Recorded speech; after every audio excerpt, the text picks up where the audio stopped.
And the therapist said two life-changing things to me. First, she said, have you done everything and anything you can to save your marriage so you don't live with regret? And I knew I had not done everything. I was blaming him. I was a finger pointer. It was all him. It was his fault. And the second thing she said is, if you want to make a better marriage, it starts by making a better you.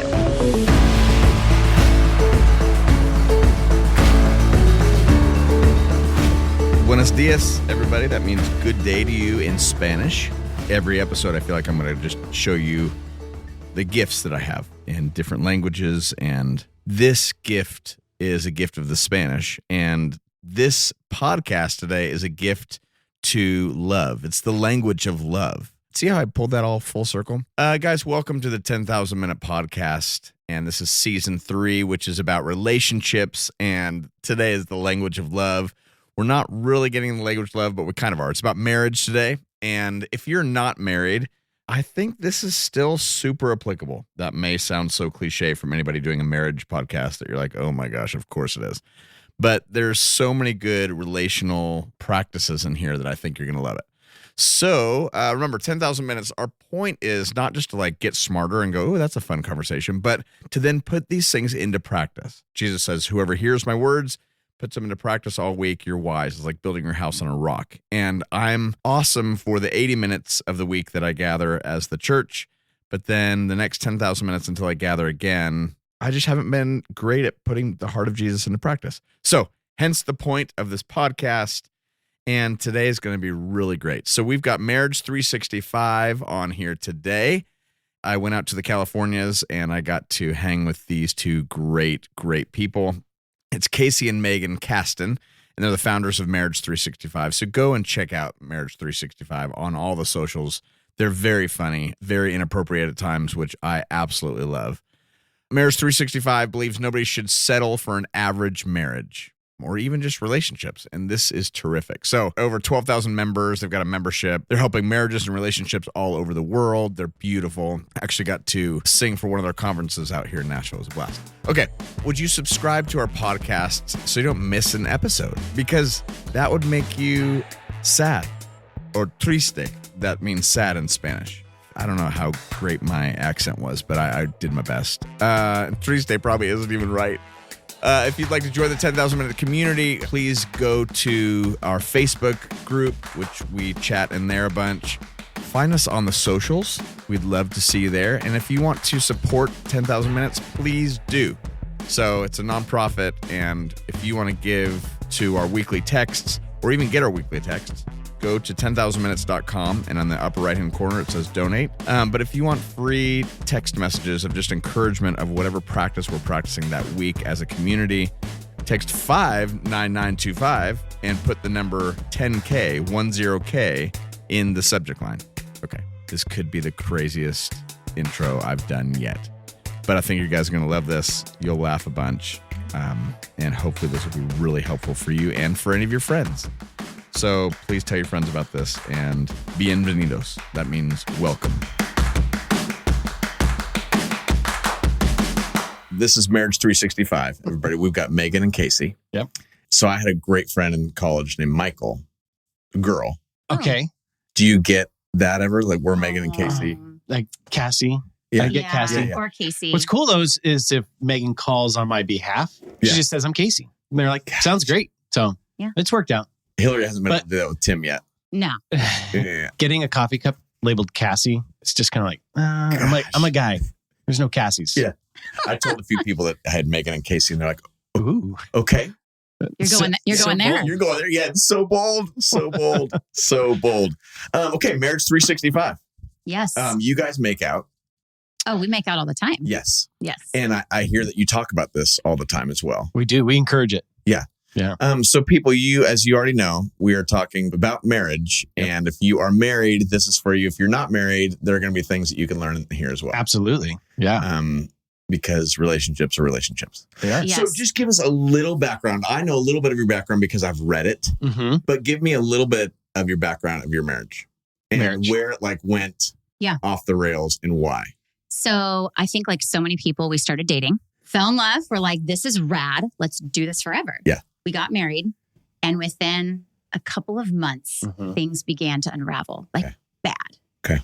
And I think we realized we had high expectations of each other. Yep.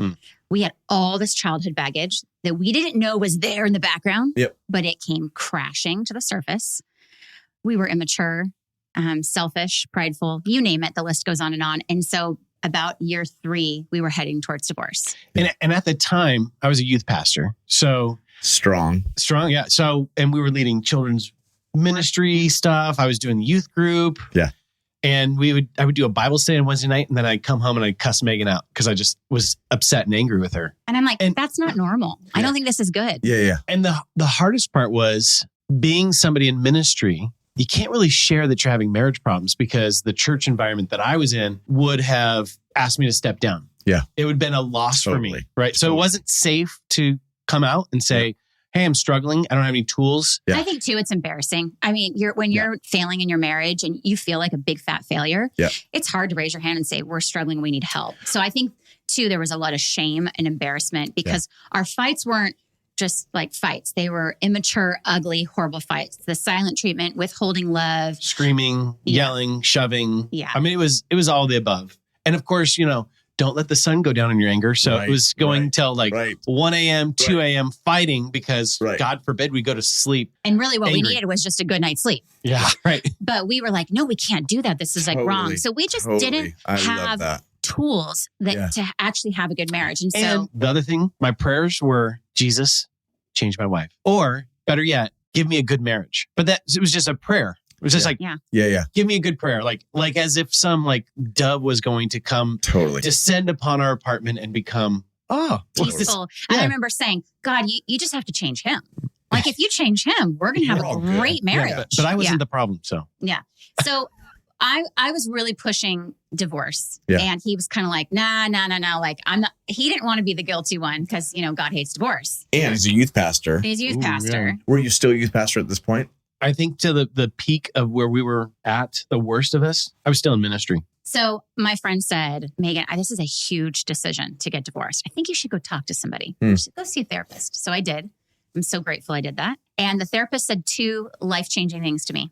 First, she said, have you done everything and anything you can to save your marriage so you don't live with regret? And I knew I had not done everything. I was blaming him. I was a finger pointer. It was all him. It was his fault.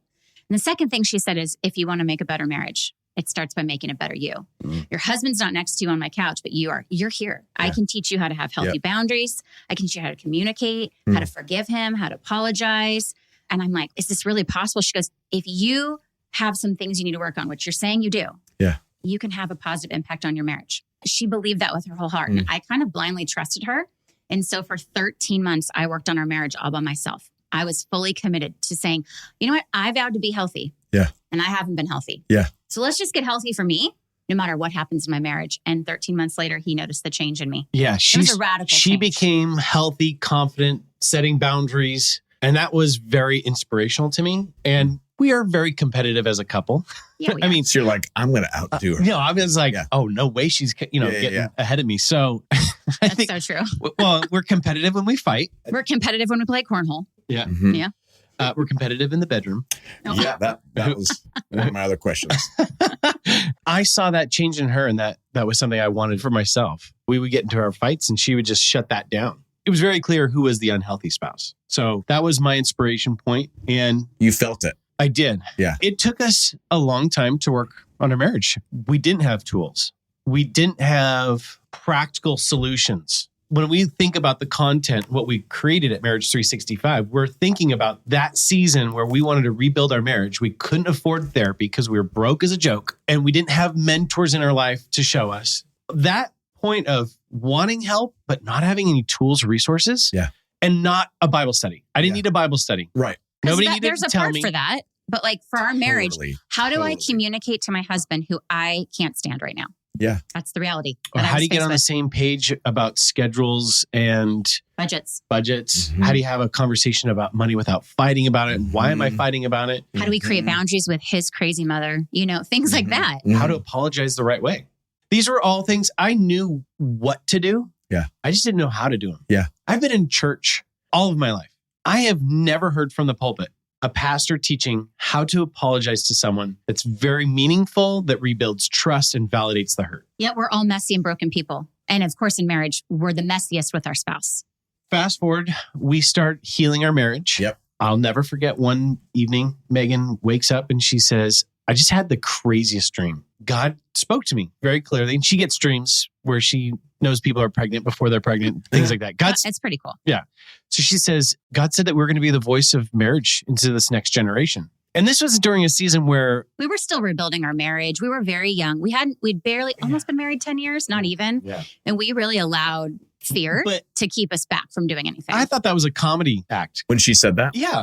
Who's going to pay attention to the people that nearly lost their marriage? Yeah. Messy. I know myself. I'm not perfect. I know that I still need so much help. And so why us? Yeah. We're like the least likely to succeed. My mom's been married 6 times. My dad's been married 3 times. So we have affairs, addictions, mental illness on both sides of our family of origin. Yes. So we did not come from pure breed. No, definitely not. Good pedigree. And we live in Orange County where the divorce rate is one of the highest in the nation. 72%. 72%. Yes. So we just have all the odds stacked against us to succeed. And so for several months, we just lived in fear, didn't really say much to anybody. We would get random strangers that would come up to us. This lady at this wedding we were at said, I'm supposed to tell you this, but you're supposed to do something for marriage and you should start listening to God. And we were like, do you know her? And he's like, no. What? And just all these things started happening where people were coming to us and really inspiring us to start something. But we were still very nervous. And then Christmas Eve happened. Yeah. Christmas Eve. And I was out running an errand and somebody ran a red light and T-boned me, my driver's side of my car. And I went flipping and rolling through the intersection. And there was a moment where I knew that I was like, was this going to be the end? Yeah. You hear stories like this and then I'm like living it. And I'm like, oh, this is like one of those stories you hear where somebody has like this conversation with God as he's rolling? Flipping. Okay. Well, I came to rest and I knew that the roof was on oncoming traffic. And I just thought, oh, somebody's going to hit me any second and I'm done. Yeah. And God just came to me and he's like, hey, so if this is it, are you happy with the way you lived your life? Did you live in fear or are you willing to step into something that I'm calling you into? I was like, I'm ready for the adventure. I'm ready for whatever lies ahead. Just then a hand reaches over and says, hey, buddy, I got you. You're okay. And I knew I was safe. Came home from the hospital, not a scratch on me, not a single issue at all. And that weekend we started MARRIAGE365. That was 10 years ago. And we started with a Facebook page. We just said, let's just throw it out there. And then a Facebook page, one follower became 400,000 followers. Who wants to work on your marriage? That type of thing? Yeah, we really didn't know. We knew we had a lot of great advice and solutions that have worked for our marriage and that we started helping our friends along the way. Yep. We knew that it was working, but do people actually really want this? Mm-hmm. And we found quickly that there was a massive need for marriage help. We didn't know much. We led with vulnerability because we knew that people needed to hear it's okay to be broken. Mm-hmm. It's okay to fail. But this is what you need to do next. Yeah. In a very practical way. Yeah. And it's, I think I'm like the biggest beneficiary of MARRIAGE365 because I've learned so much. Of course. So much about relationships. And I was so illiterate when we started. Yeah. You have kids. Where were kids in this whole process? Yeah. So 10 years ago. As we were rebuilding our marriage, we had our first. So she's a teenager now, Kylie. And then 4 years later, we had our son. So we've got a preteen and a teenager right now. And what's really neat is to see our teenage daughter. She's actually in her first relationship and they've been dating for 7, almost 8 months, which is insane. Amazing. And she picks such a good person. And she's, teenagers don't tell you everything. Yeah. But she'll say things like, I'm so glad that you and dad have a healthy marriage. And we look at each other and we're like, all the hard work is paid off, right? Because you hope your kids are watching you, whether you want to think about it or not. No, it's so true. So and then our son is on the spectrum. So we had to deal with the special needs dynamic and how that impacted our relationship as well. That's another added stress for sure. Okay, so that was 10 years ago you started this. So we saw each other 8+ years ago at San Onofre. Little backstory. You did all the children's worship for VBS for Mariners. I did. And I did all the hand motions for your song. Shut up. Yes, that was me. Did you not know that? I did not know that. Yes, that's what I did for years. Awesome. But I didn't really get to interact with you much. I mean, I got your demo before anyone else got to hear it. I know every single one of those songs by heart. Oh, I'm so sorry for you. No, I love them. Our kids know them by heart. Oh my gosh. No, I love them. But I had met you briefly, but you were busy. Okay. I Well, get it. I'm so mad at myself. No, right don't be mad at yourself. Oh my gosh. I'm kind of a big deal. And I don't love You know, bragging about I that. mean, you are. Yeah. I totally get it. Yeah, No, I know it's weird. I was Mr. Big totally Deal. honored to do it. And then to see, I know you know this, but to look out in an audience Oh and my to see gosh. little children dancing and praising God, there's Oh my nothing sweeter and more pure than that. I get to do it one time a year, Yeah. and I go to this church called Marriage Church, and I get to lead this VBS. So I write all these songs every year and have this great band of good humans, like the guy producing in this room right now, Steven. And yeah, to watch kids pray with their bodies. So thank you for doing that. Yeah, that's how I technically met you. But yes, then we saw you in San As Onofre. a couple, Yes, as we a couple. met 8+ years ago. Yeah. Yeah. It was the night before we were moving to Nashville. Oh, that's right. Right. And that was like right in the very beginning of we were still trying to figure out what to do. Yeah. We really didn't know what Marriage 365 was going to look like. Yeah. So now we reach about anywhere between 2 to 4 million people every week around the world. Whatever. Swish. Who Right? doesn't if I had a nickel? You know what I mean? But one of the cool things that has been a journey for us has been this idea that I was a youth pastor. I'm like ready to teach a Bible study. And when we felt like we were supposed to do something for marriage, we were like, well, let's go to the church. Let's do Mhm. something Christian. That's what was Ease. comfortable for us. That Yeah. was what was Of course. comfortable. And you're going to always get people that go, good for you guys supporting marriages. But God said very clearly to me in my dream, it was not supposed to be at Yeah. the church. It Yeah, was yeah. supposed to be out of the church. And what was interesting at the time was we racked up like $250,000 worth of debt. A lot of it was student loans too, but we were just stupid. Or we just, Yeah. we financed the vacuum cleaner because we could. Totally. Right? Why not? Go. So I started officiating weddings. I just put my name out in the marketplace, the knot or Yeah, wedding wire or something like that. Started getting couples that are looking for an officiant. And I was like, great way to pay off this debt. But what happened was I'd start interviewing these couples. They're Right. not navigating the church. I'm like, hey, well, so what's your plan for, working on your marriage? And all of them would just say, oh, you know what? Love is all you need. All you need is love, right? You know what? We don't fight now. We're not going to fight that, when we get married. Yeah. And Yeah. so there was Sex just, isn't a problem now. Yeah. Yeah. Or yes. so it was just like funny as this all get out. Yeah. Not gonna have a problem We're now. never going to have a problem Yeah, with that. yeah, hope. Hope is a strategy. Which was our strategy. yeah. yeah. We hope it works out. Yeah.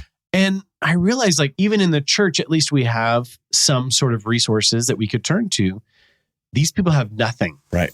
And I just saw this like desert Yeah. of these couples that would come into my life and then I would officiate one of the most important days of their life. Yeah. And I bring a lot of passion and a lot of like, yeah, you got this. And then just they kind of ride off into the sunset. They don't Yep. have anything to come back to. And that really stirred into me like this heart of the lost. I mean, like Jesus seeing the masses, lost sheep without a shepherd, right? That touches me because I see the same desert when it Mhm. comes to marriage. Mm. If you're a Christian and you want to talk about marriage, you go to the church. But there was a clear call that this is not the lane for us. Yeah. And I will tell you, it's been the hardest road, to be honest, because we don't have Jesus stickers or scripture references. Yeah. And yet that is absolutely the point of inspiration for us to steward this out into the world. So what's been so hard about that? Is it more hard because Christians want you to be more Christian-y, Yes. or I think that's the hardest part for Casey. Okay. Is that he wants the church to be more open-minded, that we can't keep doing the same things that we've been doing. Right. And expect different results. Right. And so Christian marriages are ending just as much as the same Yep. as non-Christian marriages. So we're obviously not doing something right. right? I have an abandonment wound too. Don't forget. Yes. My mom just, Well, 6 marriages. Yeah. She just, she's done with you, she's kind of just done with you. so there's a slight, trigger that kind of brushes up against that abandonment. It's Yeah. like, this is my family. This is my people. People will be like, you're not our people. So we had to create our own lane Yeah. for And years. there have been, Stuck in the middle. and let me say though, there have been wonderful churches who are so Yeah. they see the problem. Yeah. Their Yeah. marriages are bleeding out in their community Yeah. and they're like, we want to be missional and Yeah. we want to provide a marriage retreat. Come speak at our church. Yeah. Like, so it's happening. I think the biggest frustration is there's this huge space of marriage and there's the secular Google porn, Right. a lot of therapists, Yeah. not all therapists, but a lot of therapists. Cosmo. And then there's the very conservative and not just the Christian, but the Mormon, the Catholic, whatever religion you're at. Yep. And we're really innovators. This space has never really been touched before. Yeah. We're kind of the first ones. Yeah. And so we're having to navigate it just as a company, as a business to Yeah. say, where's our lane? Where do we go? But the need is there. Yep. And we're doing the best we can. Love that. Yes. So Ephesians 5, right? Uh-oh. Everybody, watch out. Yeah. Wives, submit to your husbands. Right. Uh-oh. Yeah. Okay. You so, can't see my face, but I'm not making a happy face right now. No, we can see your face. It's on video. Yeah. Uh-oh.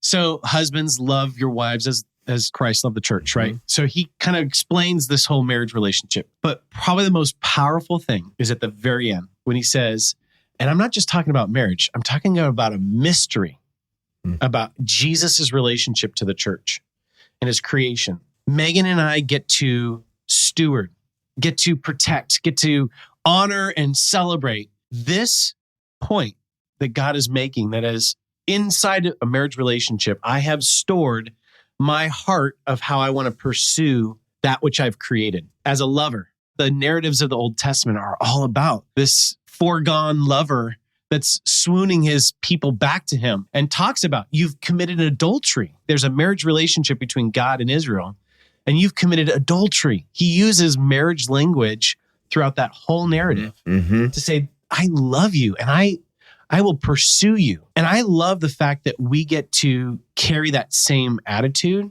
and bring that to someone who may be far from God, but in a way that's totally their language. Right. It's not in our little camps language. Yeah. And I would say about half the people we reach, they were raised in the church and they've left the church or they've left their faith or they're questioning a lot. Yeah. And so it's been amazing to see who we can reach. Okay. Just for fun, a quick plug. People go to marriage365.com On our app too. You can go to the App Store and download the download our app. app. But I've got other questions. I just want to Yes. throw that out now because I felt like people want to go check that out. So go check that out, people. Don't be dumb.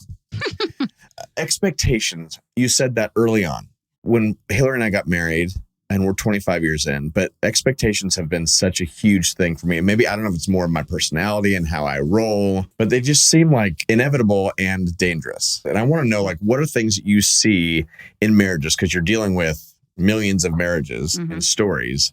What are some main things that you're seeing, issues that you're seeing that people are not diving into and need to dive into? When we talk about expectations, we even have a video called Too Many Expectations. Come on. So marriage365.com. For this exact reason. Yeah. Casey's someone who has those high expectations of others and you feel it. I feel it. Like I'm letting them down or the kids are letting them down, right? But what oftentimes people that have specific expectations, they're not communicated. They're unrealistic, or sometimes they're just too high. It's like, could someone actually even do that as a human? Like you're expecting perfection. Right. I'm someone on the other side of the spectrum where I almost set the bar too low because I don't want to be hurt and I don't want to be disappointed and I don't want to be sad. So I almost go expecting nothing. And I think that there's some of us that fall in either camp or that was somewhere in the middle. Yeah. I think expectations are the hopes that we have for other people. And I'm just a more hopeful guy. Oh my gosh, it's so stupid. I think we all have expectations. Yeah. Of what marriage is going to look like, of how our spouse is going to respond to conflict, of how they should clean the home. I mean, the list goes on and on. The thing is where couples get into trouble is if they're not communicated. At least communicating your expectations is actually step one. Well, actually, I should say step one is identifying what you expect. Yes. Checking in with yourself to say, on that scale Megan talked about, like, are they too low? Are they too high? Are they realistic for what my spouse is going through? Wow, my spouse just started a new job. Maybe I should set the bar a little lower. Yeah. Or my wife just had a baby. Maybe I should expect almost nothing right now because she's just on survival mode. Yeah. Like we don't do this enough and check in with ourselves. But then the next thing is to actually communicate those expectations. I expect you to initiate date night every once in a while. Can we talk about that? Yeah. Okay, what does that look like? Yep. And to check in with each other because there are things that we've expected from one another that are not realistic with our personality and our habits. Right. I am a planner. Casey is not. Yeah. So for him to plan our whole family schedule would be the most unrealistic expectation to ever think and put on him. And terrible. And terrible. And it would go to hell in a handbasket. Right. Yep. Right. Yes. So it's even just being honest with that and saying, what are your strengths? What are my strengths? What are our areas? We call them growth areas. You call them weaknesses. Sure. But let's opportunities play, to grow. Yeah, opportunities to grow, our growth areas, But let's play to each other's strengths and set the expectations. And we do this through our favorite worksheet, the weekly marriage business meeting. right? You go to a staff meeting. Okay, Tim, you're doing this, and Steven, you're doing that. And okay, this is the due date. Does everybody know what they're doing? Yeah. Does anybody have any questions? Yeah. And then you're all reaching towards the same goal. Why don't we do this in marriage? Okay, so how does the 7 over here? He actually loves it. I love it. Do you enjoy I love that? it. I would probably say naturally don't want structure. Yeah. I know I need structure. Right. So the weekly marriage business meeting is the structure where Megan and I get everything out on the table. Like, here's what's happening this week. Yep. Here's our schedules. Here's where we're going to be. Who's going to pick up who? What are we going to do for meals? When is our date time? When is our connection time? When's alone time? Yeah. When's sexy time? It sets the tone for the week, which sets the right expectations. Mm-hmm. As soon as we started implementing that, I would say 70% of our conflict just vanished, because otherwise we were just walking into the week expecting and assuming things over each other. Like, oh, I thought you were getting the kids. No, I thought you were doing it. No, that's when I want to work out. No, that's when I want to go to, so no, that's so good. You get into that conflict Yes. throughout the week because you've got broken expectations. This is also when we started scheduling sex. Oh, yeah. Because we noticed that if it's not on our calendar, the kids, the sports schedules, All come the on, things. all of Yeah. it. It's 9:00 at night. No, Yeah. we're not in the mood now. Mm-hmm. So we're advocates for scheduling sex. We get a lot of pushback. We always tell couples, if you're having great sex and both of you are super satisfied and happy, there's no need to schedule it. Yeah. But if one of you or both of you isn't happy or you're not having it as much as you want to, Or expecting sex, and like, gosh, I really want it. Right. That way we actually put it on the calendar. Yeah. And to clarify, we don't write sex because if our kids got it on our phones, they would be mortified. No, We have a code word. We use NAP. NAP stands for naughty and playful. Yeah, baby. So when our kids were young, nap I time. remember our daughter went up to us and she was like, why are you taking a nap at 8:00 at night? Yeah. We're like, oh, mommy and daddy are tired. Do you lock the door? Do you? Oh, heck yeah, we lock the door. And it's like, hey, kids, we're taking a nap. Oh, yeah. Yeah. Gosh. Your marriage comes first. Yeah. So if you have to put your kids in front of the screen Yeah. and it's going to help you have a healthy marriage, Yeah. put your kids in front of the screen. Yeah. I mean, let's be honest. It's only going to last 5 minutes. Oh, wow. Well, we always tell couples this. Well, told You you I'm should have quick. a marriage quickie in the middle of the week, right? Okay. You're busy, you got kids, sports, school. Mm-hmm. On the weekends is when you get to actually have more foreplay and enjoy each other more. Okay. That's kind of the Hump goal. day. Hump day, is make it- Wednesday. Yes. Quick day. It's a quickie. Yeah. It's a quickie. Yeah. So the weekly marriage business meeting, I'm we like the Usain Bolt in the bedroom. he was for the first 5 years. I'm like, we got to fix this issue here. It's like the fastest man in the world. Really? Or you could just say that I'm that good. Right. I mean, Right, no, but Two yeah. minutes is all you need. So the weekly marriage business meeting, it's a worksheet, but we do it every Sunday night. Okay. And it's something that we've done for over 10 years. And I will tell you that it's like one of those things that couples come back and go, this was the game changer for our marriage. Mhm. Yeah. Yeah. There's a guy named Roger Terabasi. Do you know Roger? Yes. He was counseling Hillary and I years ago. And he was having us go through these tools. And I was like, this feels so cheesy and trite and just dumb, Roger. And he's like, well, great. Well, how's it been working for you? Your way. How's it working? Exactly. Yeah. And so this is one of those things that feels like, great, this might feel weird to do, but Yeah. how's it been working on your own? Kind of Yeah. like the sex. Yes. Like, if you're killing it, Yeah. then awesome. But You don't need it then. how's it been going? Yeah, if you don't fight about schedules, then you don't need a weekly marriage business meeting Yeah. because obviously you're doing something already right. But we always tell people you can't knock it till you try it. And Yeah. again, it is evaluating how's it working for you. Yep. And if you're fine with it, but your spouse isn't, then it's not working for you. Mhm. It's not working for your marriage. Right. It's not about how just you feel. You're in a relationship with two people. Yep. Both of you should be feeling good about it.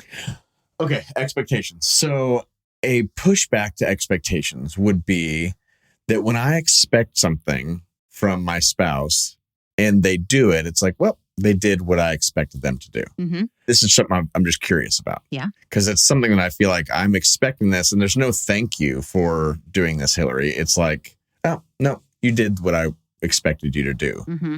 And that just gets dangerous to me. Like I do that. I think you and I probably do that a bunch, Casey. We're both 7s. And I don't know how that works with our personalities, but I've got high expectations. Well, we're enthusiasts. So we imagine it's a party 24/7. Dealing with conflict was something I didn't want to deal with because that's not fun. I'm going to the fun house. Mhm. Mhm. If Megan wants to talk about how unreliable I am, Yeah. that's not the fun house. Right. So are there unhealthy expectations? I believe that every couple should be respectful of one another. Mm. I think when things good. become very disrespectful, it gets very toxic. And that was our marriage. So I think you should deserve respect Yeah. when you're talking to each other. I think you should expect apologies because we're messy and we're going to make mistakes. I think you should expect forgiveness. I think you should expect your spouse to show up for the marriage. And I think this is actually a source cause for a lot of couples heading down a path of destruction. And that is one spouse just stops trying. It's like they quit and stayed. That's what we call it. They quit and stayed. They're there physically, but emotionally, spiritually, mentally, they're not there. Yeah. And this is emotional laziness. That's what we call it, is where someone's just, it's too much work. I don't want to deal with it. I don't want to deal with conflict. I don't want to work on my marriage. Yep. I don't know where we got the thought process that we get married and then we just do life without ever maintaining our marriage. And, this is what we deal with on a daily basis is one spouse wants to work on their marriage. The other spouse does not want. I've been kind of talking about this with our staff. I'm like, we're selling a product that basically nobody wants. Yeah. Nobody wants to work on their marriage. Yeah. Nobody wants to say, I need some help. Do the hard work. Yes. Yeah. But everybody wants the happily ever after. Right. They want the love, the fun, the connection. Right. Sex, all the things. And then they just sit there and they look at us and they go, marriage sucks. Yeah, because you're doing it wrong. If you actually do the tools, you actually become more efficient in your relationship. And then you don't actually have to work as hard. It's like trying to cut down a tree with a blunt instrument. Yeah. You're just whacking that tree. Okay, well, stop, get the right tools, and you can be more efficient. It can be a lot easier than the way people are doing, but they just don't want to stop. So that expectation of making an effort and initiating is huge because that kind of plays on the unrealistic or not healthy expectations. Because you can't expect perfection. You can't expect your spouse to be a mind reader. But if you're expecting things, but you've got a partner who's making effort and apologizing, like, oh man, you know what? You're right. Like I should have done this, but I'm so sorry. If you've got someone that's moldable and that wants to change and grow, you'll be fine. It's the person who's stubborn, who's like, no.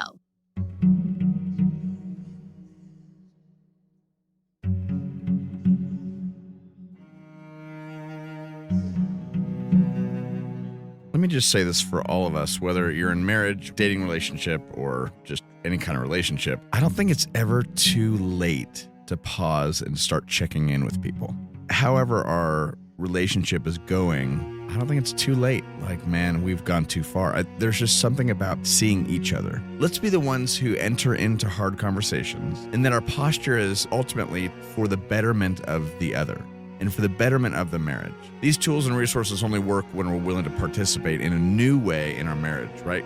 Something needs to be disrupted. So what would it look like for us this week to embrace disruption in the way that we've been doing things? Because maybe it's just not all working.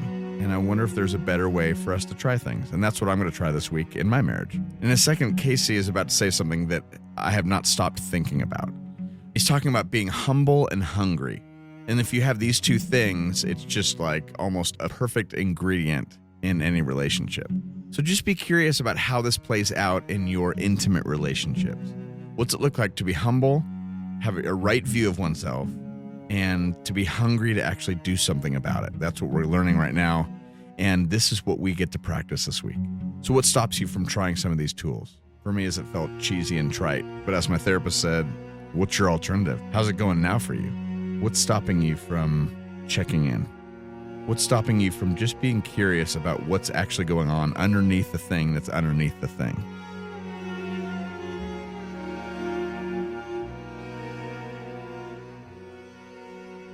I just did a message about hungry and humble as two attitudes I think we need to have, even as believers, as we approach God. A hunger for righteousness, right? But a humbleness to recognize our position. And that same attitude is the same attitude that works and is successful in marriage. If you have a hungry and humble spouse, it doesn't matter what comes your way. You can deal with it. There's no book about marriage in the Bible, but there is actually. And that's the book of Proverbs. We love the book of Proverbs. The book of Proverbs is pretty much where we steal all of our content, just so you know. None of our content's our own. It's all stolen. It's stolen from the book of Proverbs. I was just reading Proverbs 15 this morning. A harsh word stirs up wrath, but a soft answer dispels that. I mean, that is such a marriage verse because we've all said our harsh words. That's right. The posture that Proverbs says is, will you be hungry? Will you be hungry for wisdom, hungry for like learning, hungry for knowledge? Yeah. I mean, it talks about that pursuit. Pursue it like rubies. diamonds, gold, but also a humbleness of spirit. Are you humble to recognize who you are? That you're not perfect. Self-aware. Mm-hmm. Those are the two attitudes I'd like to see In everybody. in marriage. Well, we do say with the hunger, you can lead a horse to water, but you can't what? Make them drink it. And I think that's when people get stuck in marriage is I can give you all the tools. We can show you how to have a healthy marriage. 99% of marriage problems are fixable, Tim. 99%. There are those outliers for sure where you're like, there's something going on. Yep. It's deeper than that. Yep. But if you have two willing people who are hungry and humble, we've seen the worst of the worst of the worst heal and repair and be even stronger on the other side. Yeah. Affair recovery, trauma, depression, anxiety, all those things. We've seen it be able to be healed. I so love that. I believe that. I go back to that was the message that God had for the nation of Israel. Hunger. For me, humble yourself. Instead, they became stiff-necked. We get their soon destruction, right? Yeah. But he said, hey, as soon as you humble yourself and come back to me, I'll have open arms for you. Yeah. Right? Yeah. Kenton, be sure. Remember Kenton, his definition for humility was a right view of oneself. Yeah. Ooh, I love that. Yeah. It's like, that is such a great definition, which is basically what you're saying. There's a hunger and then a clear view of myself. Yes. And you were asking earlier, what are some things we're seeing with couples? Yeah. The thing my therapist told me about, if you want to make a better marriage, make a better you. Yeah. That's a view of self to say, I'm going to work on me because who do we have control over? Yeah. Ourselves. Yep. I have tried to control this man. It is impossible. Yeah. And you know what happened when I tried to control him? I became more resentful. I am an untamed stallion. Yes, he is. Gosh. In and out of the bedroom. I think that's wild horse. Talking about what I was talking about with expectations. Yes. The healthy ones that you just gave was a list of postures. It wasn't a list of actions. And that was actually very helpful. Just listening to you say that. A healthy expectation is a posture. These are all postures that my expectation of you is that you're going to come in and be up into this. Yeah. And with kindness and humility. And These respect. are postures. Yes. But for me to have my expectation is that you will have sex XYZ. 100%. You're setting your spouse up for failure. Totally. And you're setting yourself up for resentment and disappointment. Yeah. Correct. If I don't get my expectations, you're done. And you'll talk with one couple where they have sex X amount of times a week. And if you put and compare yourself and your spouse with that couple, you'll be disappointed because, we only have it this amount of times a week. If you're constantly working on yourself and you're aware and you're checking in and you're checking in with yourself, two healthy people make a healthy marriage. And so that's the trend we're seeing is that it's a lot about like, well, they're supposed to make me happy. Yeah.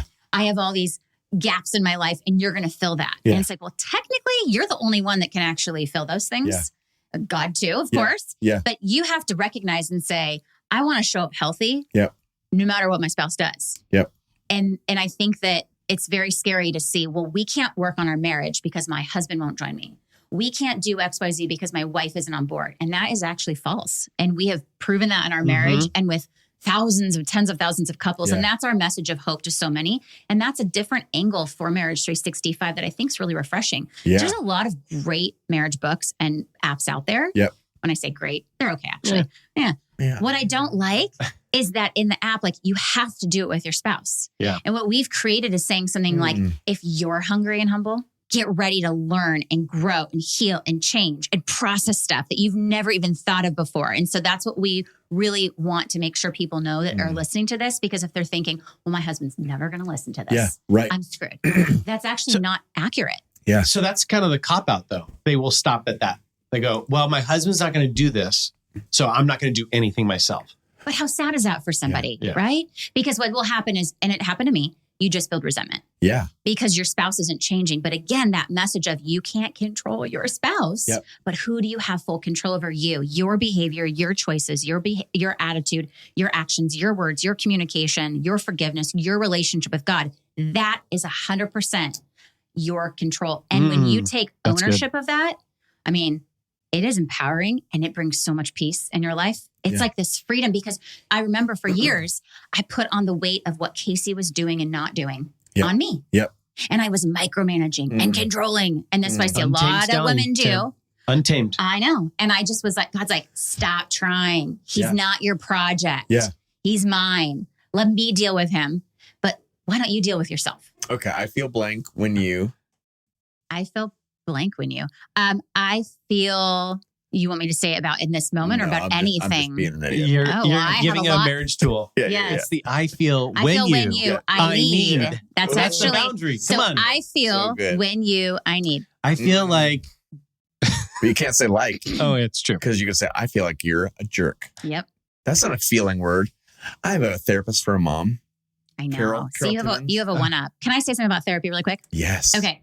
We are very pro individual therapy. Okay. So I think everybody, if they can, go to Yep. see a therapist on your own. You will heal and discover things you've never discovered on your own. Yep. I think what's really hard about marriage therapy is it has a pretty low success rate. It's Couples therapy. Couples therapy. It has about a 20%. We have a marriage therapist that we go to. Yeah. We love her. If you go to a therapist as a couple, we always say, go with a recommended person that a friend actually experienced and had success with. Yeah.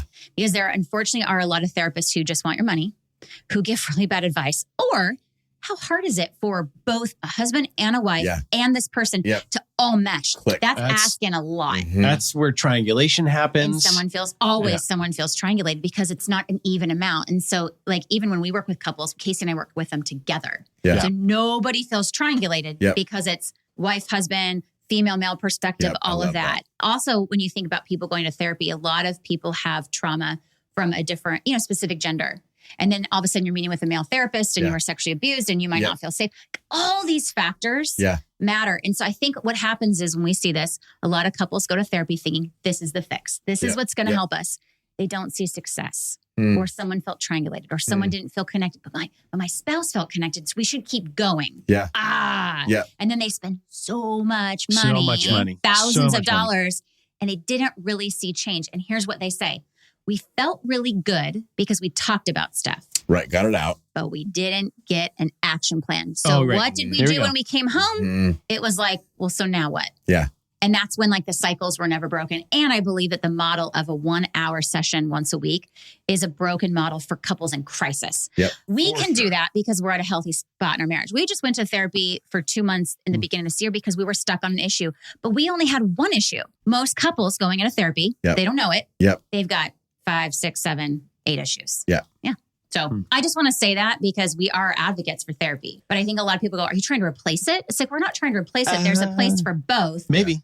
But I think that we would be edgy enough to say most couples actually don't need couples therapy. They need something like MARRIAGE365. They need an action plan. Yep. We have our eyes on that target as being disruptors in that industry. Yeah. This is a model that was presented to us. It's not working. For everybody. Yep. People need to learn how to do skill sets. Yep. Have the right attitude. Yep. And then they need to have an action plan. My best friend went for boundaries with her mom. And she said, no, I learned I need boundaries with my mom. I said, okay, did you make them? She goes, well, I don't know how to make a boundary. Well, your therapist should walk you through that. She should. Well, she's the one telling you should have boundaries. Don't you think she should be the one to actually help you write it out, communicate it? Right. Never did that, went for 6 months. There's great therapists like your mother. And again, going back to our therapists who do teach you these things. Right. And that's why I'm saying, Tools if are you're part. going to go, make sure it's recommended by somebody that you know has seen success so that you Yes. don't waste we never want anyone to waste thousands of dollars. Yeah. And just feel hopeless going to therapy. Yep. Yeah. Okay. So 10,000 minutes is all practice based. So the whole point of this is that we would put into practice the ways of Jesus in these different areas and relationships. For this series, it's just on relationships. So what are a few of the practices that you've seen have been most helpful? I mean, again, everybody go to marriage365.com because they're just going to give 2 and they probably have 8,000 on there. But are there a few practices that you see? So what you've just said, what would it look like to enter your marriage with a hunger for curiosity and with humility, a right view of yourself? So that's a practice. What are some practical practices that marriages? 60-second blessing. Yeah. Oh, Okay. A 60-second blessing. Are So, you ready to be blessed? This is Ready. straight Born from ready. the book of Proverbs. Okay. Words have power to give life. Words have power to give life or death. You get to choose them. Proverbs 15, it says words are like a tree of life. Our words are very powerful. I was reminded we need to use our words as blessings to our partner. And every time we do a retreat, every time we speak at a church, we do a 60-second blessing. And it's amazing. The power of just being intentional with your words and saying, these are the things I admire about you. I love about you. There are words that just wash over our partner in such a significant way. I mean, they can wash away insecurities. They can remind each other like, oh, that's right. We're on the same team. And it's amazing how many marriages have not showered each other with pleasant words. And so how this works is for 60 seconds, literally we do a timer and people are shocked because some people get really nervous to go, for 60 seconds, I have to talk to my wife or I have to talk to my husband. Yeah. And so write it down if you're nervous. Yeah. Write down 5 to 10 things that you love about your spouse. This could be character traits, body parts, maybe something that they did last week that you appreciated. Love it. And for 60 seconds, you share that list with them. Yeah. Okay.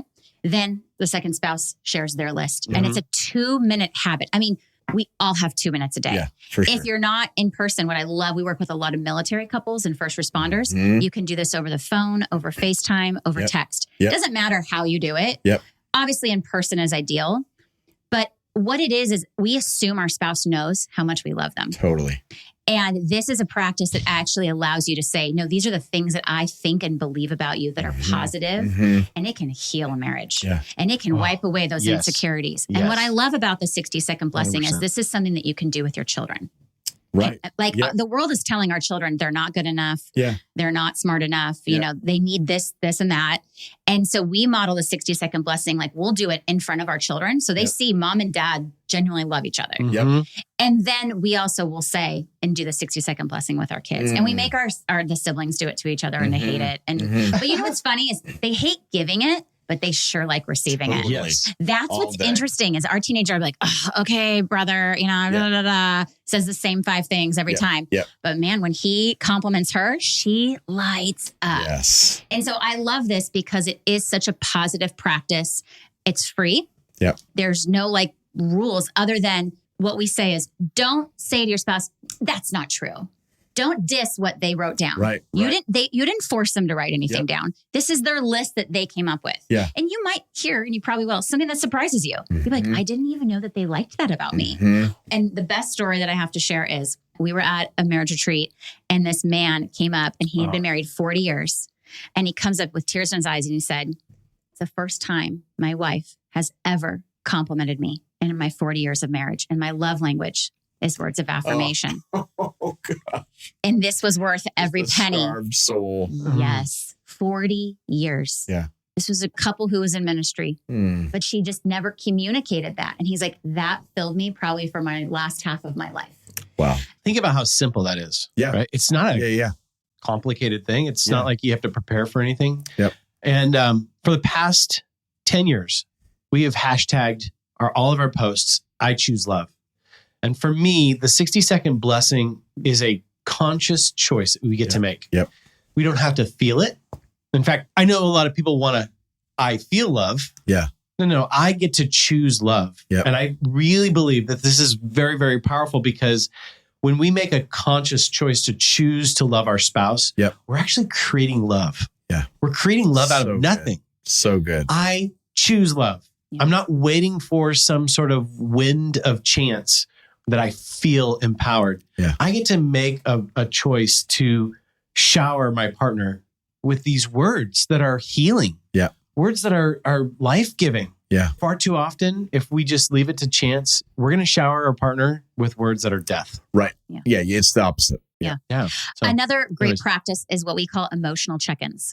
So we go about our day. We notice our spouse might be off. They're watching Netflix or they're doing dishes or whatever. And we kind of just make assumptions. And we kind of stay quiet or we assume the worst of our spouse. And emotional check-in is really an opportunity to just sit down or just come up to your spouse and, you know, put your arm on their arm or just say, hey, like, you seem off today. Like, are you good? Oh, just checking in. And they might say, no, I'm fine. And you know they're not fine. But you made the effort to check in. After a fight the next morning, hey, I know that was really rough. I want to check in. Like, how are you after last night? Like, we got into it. It wasn't good. Like, are you doing good? Because I know I'm a little tired. But I really want to see how you're doing. I know, like right now I'm working with a couple where the husband just does not initiate date nights. And I'm like, dude, if you could just do one thing for me this week. So he initiated a date night. I was so proud of him. And he said, my wife seemed disappointed in my date night. And I thought I did such a good job. And I said, before you assume she's disappointed, did you check in? And he's like, no, I didn't. So he checks in and she goes, you know what? It was an amazing date night. I got really bad news from a coworker that day, and it just kind of set me off. Had nothing to do with him. Mhm. But see, he assumed, All here the I stories. am. Yep. I planned this date night and she's mad at me or Yep. I did something wrong. Yep. And so emotional check-ins are just a practical way to not assume the worst or go down that rabbit hole Yeah. where we are making up this like narrative about our spouse or about our marriage. Yep. And we're stopping that. And Yeah. it really prevents conflict. But it also, you know what it shows your spouse? That you care. Yeah. Wow, my spouse cares about my feelings. My They're spouse, hungry. Yeah, Mhm. they're hungry. My spouse cares about, he noticed I'm off or she noticed that I just had like a bad day at work. Yeah. I know, baby, you had a bad day at work. Can I get you anything? Yeah. Is there anything I can do for you? Yeah. I love that. We don't do that enough in marriage. Yeah. That's hospitality that we would do for anybody else that walks in our home. 100%. And it's like one of the main points of the scriptures is hospitality. Yeah. Yes. In a marriage, that's so good. Yes. So emotional check-ins do wonders. And again, you're not responsible for your spouse's response. Yep. They may shut you down, Yep.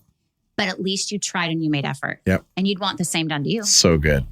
We're not done. Okay, I'm ready. It's quick 10,000 thoughts. Okay, current obsession. Ice baths. Yes, it is for you. Dogs, dog videos. I'm a sucker. Yes. Oh my gosh. Any specific? Anything. The algorithm knows that I love them. Yeah. Anything I can get my hands on. Funny dog videos, cute dog videos, Sheepadoodles. sheepadoodles, Australian shepherds, golden retrievers are always when an they're easy. like talking, there's somebody talking in their voices. That I'm done. It's so cute. I'm done. Dogs and cats. Are we They going to make talk me about happy. ice baths? Or are we going to just talk about dogs? No, I think you. Did Actually, it. what we should do is It's put a like ice dog baths. in an ice bath. Dogs? Yeah, let's talk about dogs. Yes. Casey has a dog. Has a dog, We do have Hobie. a cute dog, Hobie. but you've got an ice bath in the back. And I it is a true obsession. Yes, I believe that. 100%. I believe that. Okay, so favorite movie growing up. Go. First one that pops in your Sound of Music. Oh. Wayne's World. If that doesn't So you. typify both of you, that's Yes. perfect. Pet peeves. Go. Pet peeves, boring people. I know. The judgment, right? That's okay. It's okay. Yeah. You guys are doing great. You should have some stuff to work on. I've got extensive notes so far. My pet peeve is really people who constantly talk about themselves. Okay. In conversations, like where they don't ever just go, so Megan, tell me about yourself. I'm like, wow, we So just my talked mom? for my mother-in-law. Oh, yeah. Yeah, she won't listen. Yeah. And Sorry. your mom. We're doing Yeah. great. And your mom. And my mom. No, that's There's a amazing. lot of people we know that they just talk about themselves. And I don't think honestly, I've learned they don't realize it. But it's really interesting how long someone can go and never ask you a question Yeah. about yourself. You guys are question askers. We've written books about Yes. questions. So yes. I've found there are not many people who know how to ask other people good questions. It's just not a practice. Right? Yeah. And do you know No. who in the Bible asks the most questions? Jesus. Yes. What's Right up, answer. Ding, ding, ding, Swoosh? ding, ding. That's Yeah.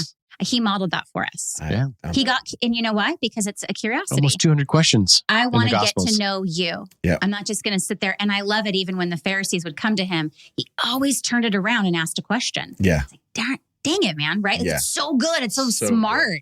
It's so wise because it puts the ball in someone's court to really think about what they're talking about.